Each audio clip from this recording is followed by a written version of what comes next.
Hola, en este vídeo vamos a ver los aspectos relacionados con la interacción gravitatoria, que es aquella interacción que aparece entre dos partículas que tienen masa. Esta es la característica de la interacción gravitatoria. Afecta, vamos a poner aquí, interacción gravitatoria, afecta a las partículas que tienen una característica que se conoce como masa. Todas las partículas que tienen masa se van a ver afectadas por esta interacción. Es decir, si nosotros tenemos varias partículas que tienen masa, van a interaccionar entre ellas, es decir, van a experimentar una fuerza. Recordamos que la fuerza es la magnitud física que permite caracterizar de forma numérica las interacciones que aparecen entre distintos cuerpos. Entonces, nosotros cuando hablamos de interacción podemos estar hablando de fuerza. Muchas veces se habla de fuerza gravitatoria o de interacción gravitatoria indistintamente. Lo fundamental es que la interacción gravitatoria afecta a partículas que tienen masa. Esta interacción gravitatoria, numéricamente, matemáticamente, fue descrita por Newton, Isaac Newton, en la conocida como ley de la gravitación universal. Ya digo, esta ley fue propuesta por Isaac Newton y en ella lo que se expresa es que la fuerza que aparece entre dos partículas, esta fuerza gravitatoria, esta interacción gravitatoria entre las dos partículas, es directamente proporcional a las masas de ambas partículas e inversamente proporcional a la distancia que las separa elevada al cuadrado. Esta que sería la expresión del módulo de esta fuerza gravitatoria puede completarse si tenemos en cuenta su expresión vectorial, en la que la constante de proporcionalidad es g, la constante de gravitación universal, de la que hablaremos ahora un poco más adelante, teniendo en cuenta que aquí existe un signo menos y que para expresar vectorialmente esta fuerza necesitamos el vector dirección U sub R, que es un vector que indica simplemente la dirección del vector fuerza gravitatoria y un vector unitario. A la hora de calcularlo en los problemas, un poco más adelante veremos que hay distintas formas de obtener este vector unitario. Se puede obtener aplicando razones trigonométricas o teniendo en cuenta las direcciones de los vectores, pero bueno, eso ya lo veremos un poco más adelante. Lo fundamental es que esta fuerza que aparece, esta interacción que aparece entre ambas masas, siempre va a llevar la dirección que une el centro de ambas masas. Aquí hay una cosa importante que debemos tener en cuenta. Si suponemos que esta es la masa m mayúscula y que esta es la masa m minúscula, tenemos que tener varias cosas en cuenta. La primera es que, de acuerdo con la tercera ley de Newton, las interacciones aparecen por pareja, porque tanto la masa m está interaccionando con la masa m mayúscula con m minúscula, como la masa m minúscula con la masa m mayúscula. Esto significa que esta fuerza gravitatoria va a aparecer en ambos cuerpos, tanto en un cuerpo como en el otro.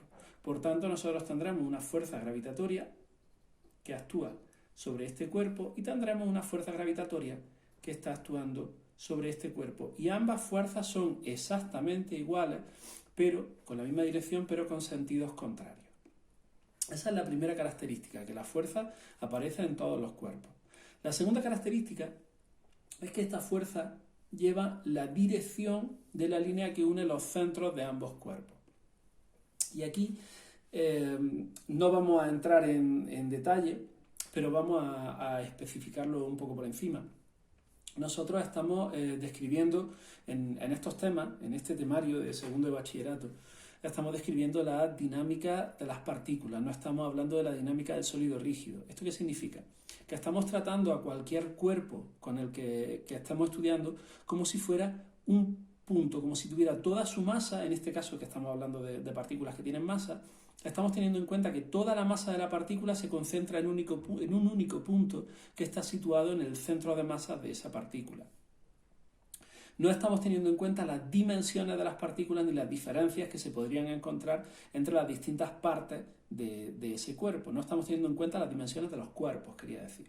Por tanto, nosotros asumimos que los distintos cuerpos, tengan la forma que tengan y la distribución de masas que tengan, van a tener toda su masa concentrada en un punto, que es el punto que normalmente se conoce como el centro de gravedad, o el centro de masa. En ese punto es en el punto en el que a lo que nosotros vamos a reducir las dimensiones reales del cuerpo.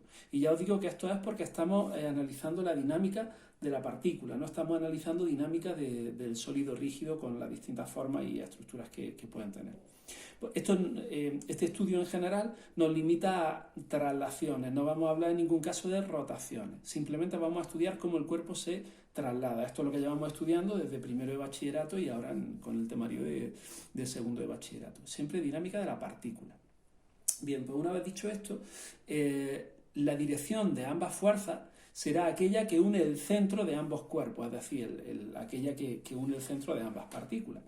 Y el sentido irá siempre en la dirección en la que en el sentido en el que las fuerzas sean atractivas. Esta fuerza, la fuerza gravitatoria, siempre es atractiva, siempre va a hacer que las masas se atraigan. Por tanto, la fuerza que aparece sobre la masa M mayúscula va a estar dirigida hacia M minúscula y la fuerza que aparece sobre M minúscula va a estar dirigida hacia M mayúscula. Estos serían los conceptos más importantes que tenemos que tener en cuenta en cuanto a las características de esta interacción gravitatoria o de esta fuerza gravitatoria. Ahora bien, si nosotros en un problema concreto, en una situación concreta, tenemos una serie de masas colocadas en puntos fijos, vamos a ver cómo podríamos adaptar esta fórmula general a esa situación característica. Entonces, si tenemos un sistema de masas en puntos fijos, sistema de masas en puntos fijos, nos vamos a encontrar con, por ejemplo, un eje de coordenadas y, por ejemplo, vamos a tener una partícula colocada en este punto y otra partícula colocada, por ejemplo, en este punto. Entonces, está claro que la fuerza que va a aparecer entre ambas partículas va a estar dirigida en la línea que une los centros de ambas partículas. Esa va a ser la dirección en la que van a aparecer las fuerzas.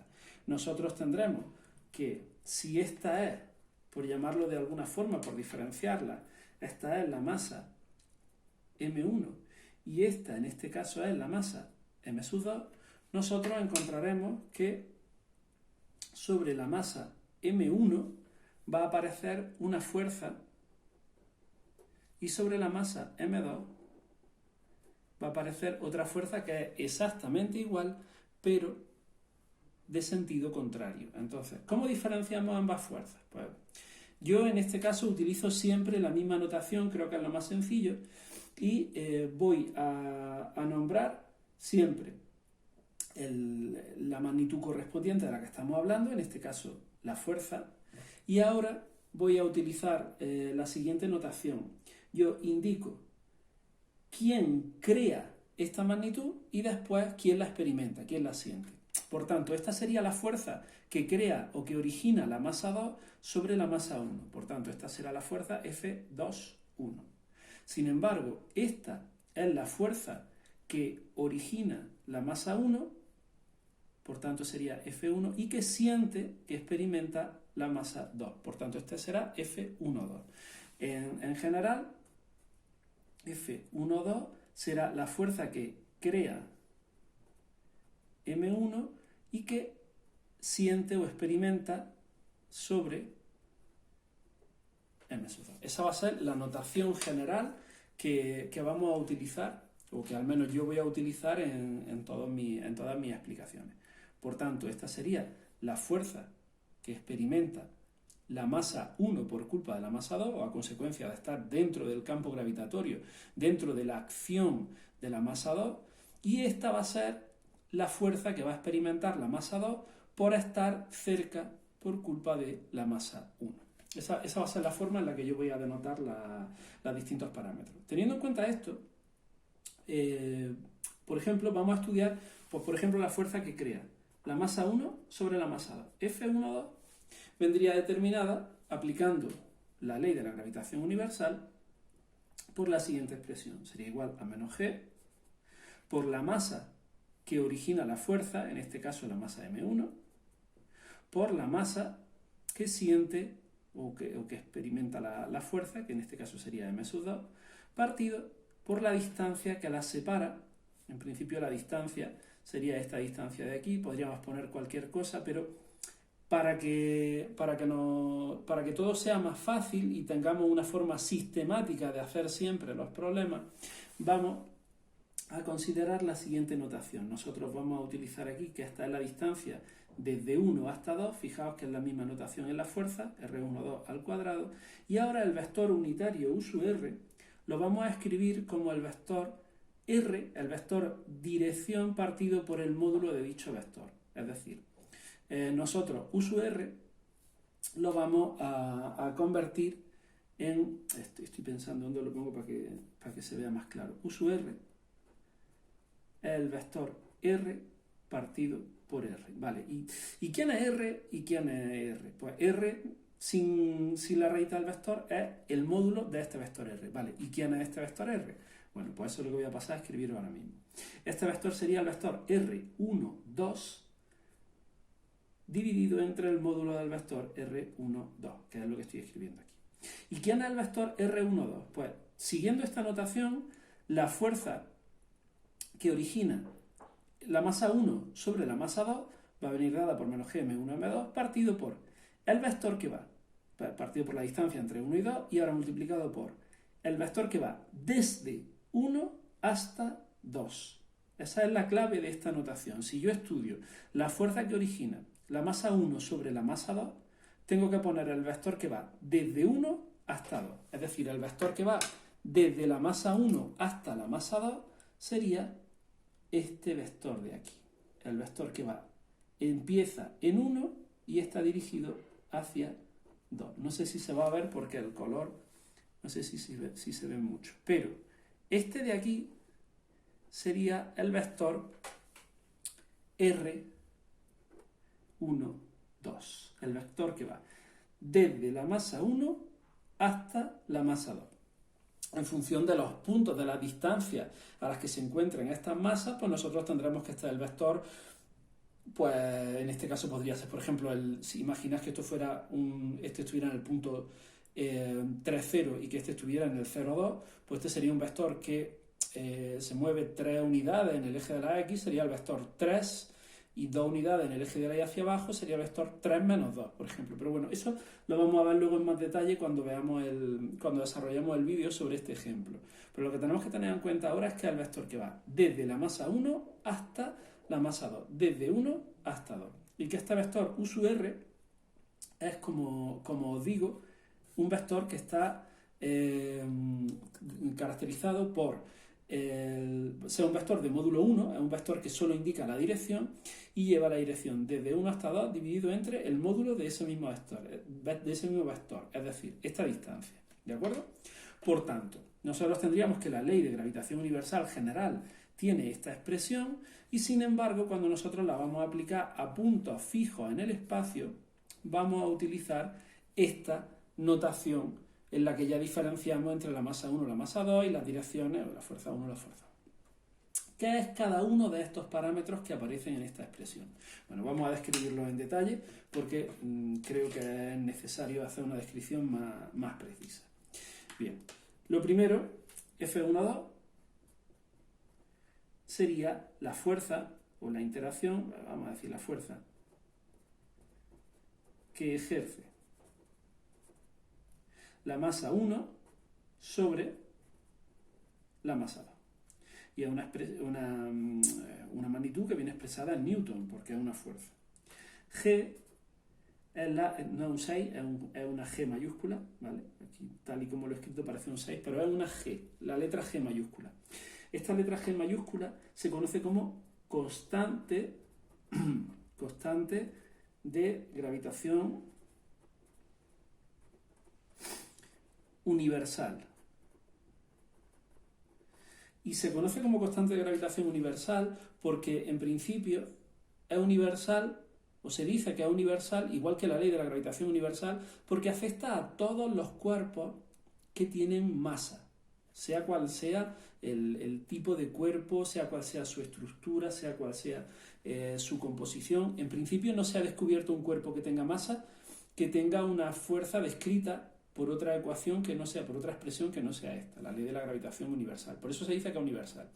Además es universal porque afecta tanto a los cuerpos celestes, a los cuerpos que podemos encontrar en el universo, la fuerza que aparece entre los distintos planetas, como a las partículas que forman parte de un núcleo, de un átomo mejor, las partículas que forman parte de un átomo. Como pueden ser los electrones y los protones, o incluso a las partículas que hay en la superficie de la Tierra. Pues una persona andando por el suelo se ve afectada por la ley de la gravitación universal, y ya os digo que es universal porque es la misma que la que afecta a la Luna girando dando vueltas alrededor de la Tierra, por ejemplo. Bien, esta constante de gravitación universal tiene un valor que es 6,67 por 10 elevado a menos 11 newton metro cuadrado partido kilogramo al cuadrado. Este sería el valor y la unidad de dicha constante de la gravitación universal. 6,67 por 10 elevado a menos 11 newton metro cuadrado partido kilogramo al cuadrado. En principio no hay que aprenderla de memoria porque en los problemas de selectividad, los problemas de la EBAU, de las pruebas de acceso a la universidad, lo dan siempre como dato. Pero bueno, lo vais a utilizar tantas veces que al final lo vais a aprender seguro de memoria. Luego, las masas M1 y M2 son las masas de los cuerpos, masas de ambas partículas.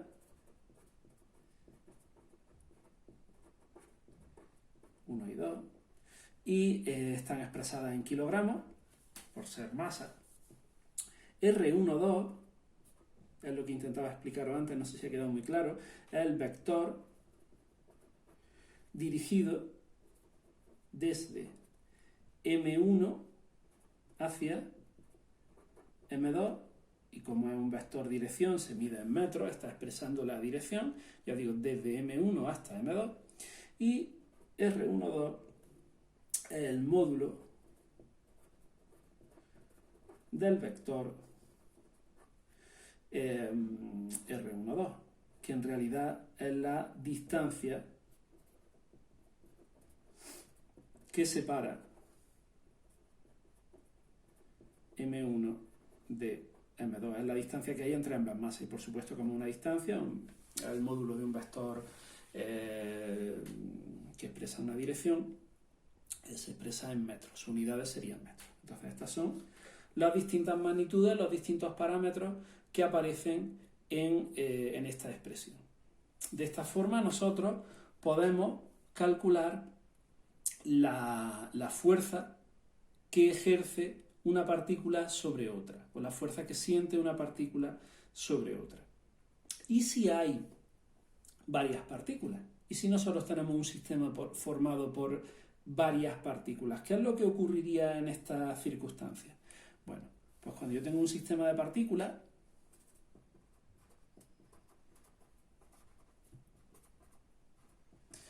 no tengo dos masas, sino que tengo más de dos masas, nosotros vamos a estudiar los sistemas de partículas, al menos hasta lo que recogen las orientaciones de universidad, de las ponencias de la ponencia de física para la Universidad de Andalucía.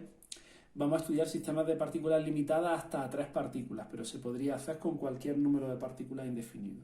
Entonces, en estos sistemas de partículas vamos a utilizar un principio que se conoce como el principio de superposición. El principio de superposición nos viene a decir que la suma total, o sea, que la fuerza total que siente una partícula es igual a la suma de las fuerzas creadas por cada una de las partículas de forma independiente. Pero vamos a verlo, primero vamos a ver la distribución de las partículas y vamos a ver la expresión para que lo entendáis un poco más claro. Si yo tengo una partícula, por ejemplo, aquí colocada una partícula m1 y aquí tengo, por ejemplo, una partícula m2 y aquí tengo otra partícula m3, estas partículas van a estar interaccionando entre sí, pero claro, esta partícula m3 va a originar una fuerza sobre m1, pero a la vez va a originar una fuerza sobre m2. Y la partícula m2 está siendo afectada a la vez por m3 y por m1. Sobre m2 están originando una fuerza m1 y m3. Entonces, cada una de las partículas está siendo afectada por las otras dos. ¿Esto cómo se resuelve? Bueno, pues de acuerdo con el principio de superposición, la fuerza total que aparece sobre una partícula es igual a la suma de las fuerzas individuales que actúan sobre esa partícula creadas por cada una de las distintas masas. Vamos a analizarlo primero gráficamente y ahora después lo veremos numéricamente. Vamos a estudiar, por ejemplo, bueno, vamos a estudiar la fuerza, la masa M1 porque va a quedar un poco más claro. Si lo hago sobre las tres masas igual no se ve bien. Voy a hacerlo primero sobre M1 y luego después posiblemente lo analice en las demás masas.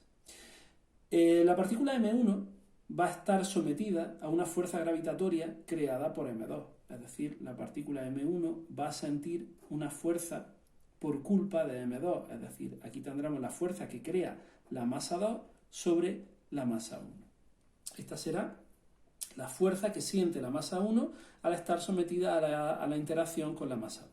Por otra parte, la partícula 1 va a estar sometida a la acción de la partícula 3, va a interaccionar con la partícula 3, lo que va a hacer que entre la partícula 1 y la partícula 3 aparezca una fuerza en ambas masas y en la masa 1 va a sentir una fuerza que es F, la fuerza que crea la masa 3 sobre la masa 1. Por tanto, la partícula M1 va a sentir dos fuerzas independientes. Una que es la que crea la masa 2 y otra que es la que crea la masa 3. ¿Cuál va a ser la masa real que va a sentir la fuerza, la partícula M1?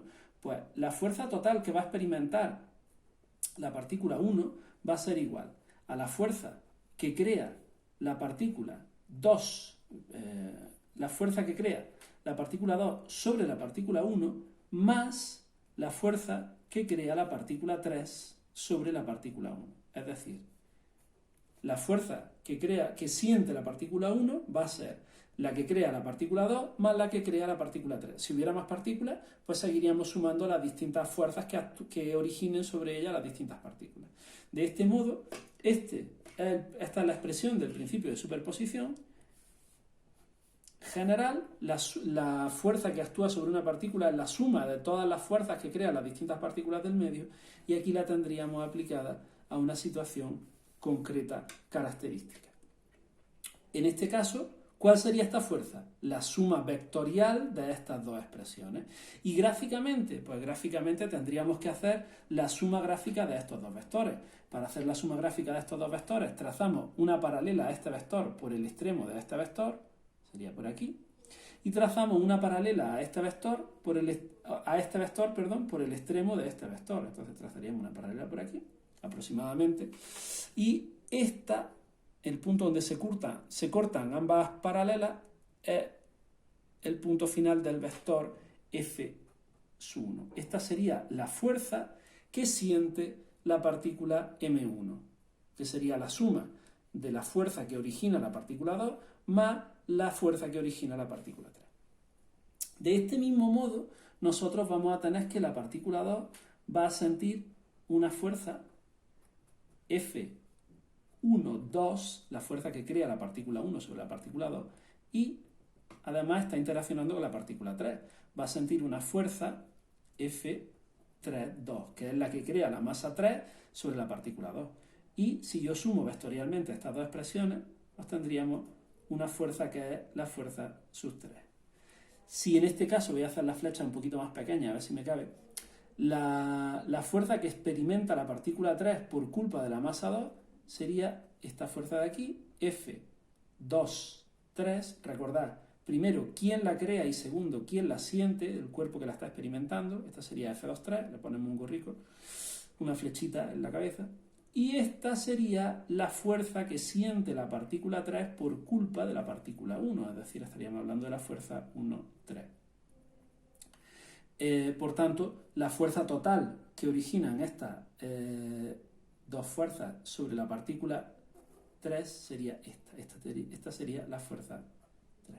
Efectivamente, ahora aquí no se ve nada, pero si lo resaltamos un poco, hablando de la fuerza 1, esta sería la fuerza total que siente la partícula 1, esta sería la fuerza total que siente la partícula 2 y esta sería la fuerza total que siente la partícula 3. Pero ya os digo que nosotros en cada caso pues vamos a estudiar, normalmente se estudia una masa en concreto, una de ellas. Por ejemplo, tal y como hemos hecho antes, la fuerza que ejerce, que sufre o que siente, que actúa sobre la partícula 1. Yo utilizo a veces unas expresiones como sufre o siente, estamos hablando de masas, lo más correcto es utilizar expresiones como experimenta, pero creo que de esa forma quizá os resulte un poco más claro, por eso utilizo esas expresiones, ¿vale? No son exactamente precisas, no son las expresiones más apropiadas, pero bueno, yo creo que más o menos ayudan a entender la situación. Y luego, por último, vamos a analizar algunas situaciones en las que vamos a utilizar la fuerza gravitatoria a nivel de módulo. Cuando nosotros vamos a utilizar el módulo de la fuerza gravitatoria. ¿Por qué os explico esto? Pues porque hay algunos problemas en los que nosotros vamos a hacer una descripción precisa, vectorial, de la fuerza gravitatoria, de la fuerza que actúa sobre una partícula. Pero hay muchas ocasiones, muchos problemas en los que no nos interesa la fuerza vectorial, por distintos motivos. Bien porque no nos importe la dirección y el sentido, lo que nos interese sea el módulo, o bien porque la fuerza esté cambiando continuamente de dirección. Imaginemos, por ejemplo, el caso de la Tierra y la Luna girando alrededor. Si esta es la Tierra y esta es la Luna, si yo quiero calcular la fuerza que ejerce la Tierra sobre la Luna, ¿me la están pidiendo en este momento? ¿Me están pidiendo esta fuerza gravitatoria? ¿O como la Luna está describiendo una órbita circular, entonces me la están pidiendo en este momento? ¿O me la están pidiendo en este momento? La fuerza con la que atrae la Tierra a la Luna va a tener un módulo constante, es la misma fuerza todo el rato, pero vectorialmente tiene una expresión diferente. Entonces, cuando a mí me piden la fuerza con la que la Tierra atrae a la Luna, ¿me están pidiendo la expresión vectorial o me están pidiendo la expresión en módulo?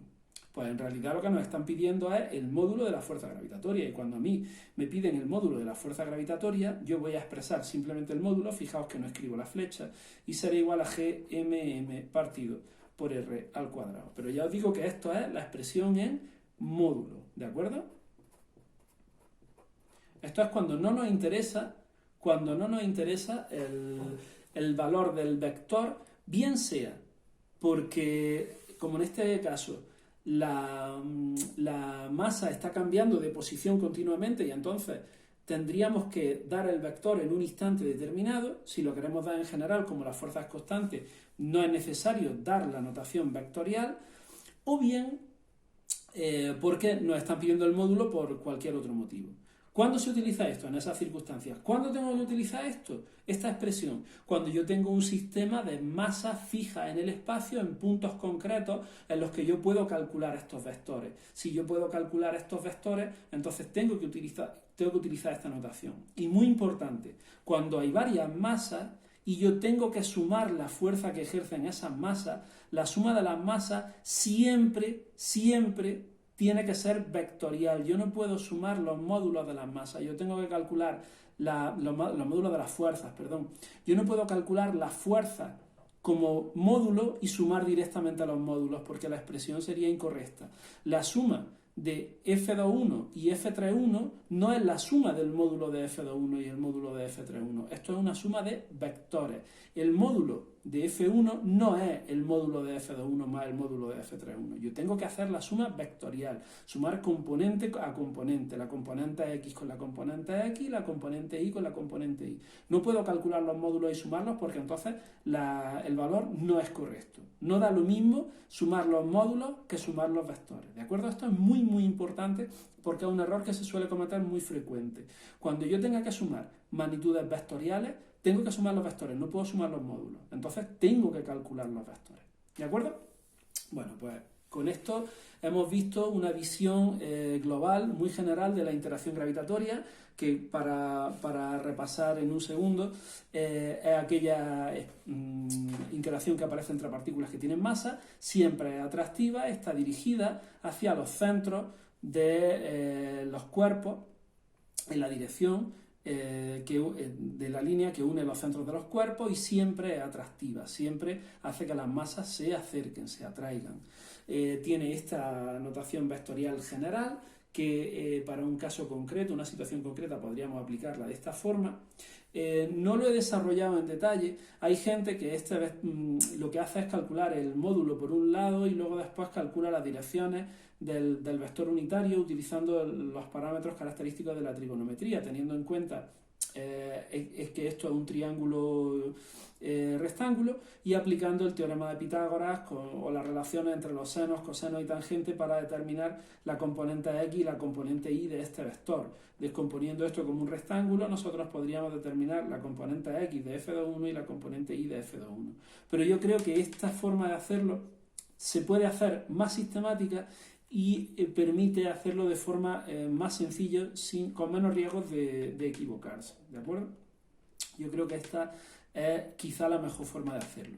De todas formas, si no lo veis claro así y queréis que haga un vídeo explicándolo, pues me lo ponéis en los comentarios y yo os explico la otra forma de hacerlo, que sería la forma de descomponer este vector utilizando este rectángulo y calculando la componente X y la componente Y a partir de las razones trigonométricas de estos ángulos. ¿De acuerdo? Bien, pues con esto acabamos el vídeo de la interacción gravitatoria y ya en el siguiente vamos a desarrollar estas distintas expresiones utilizando un ejemplo.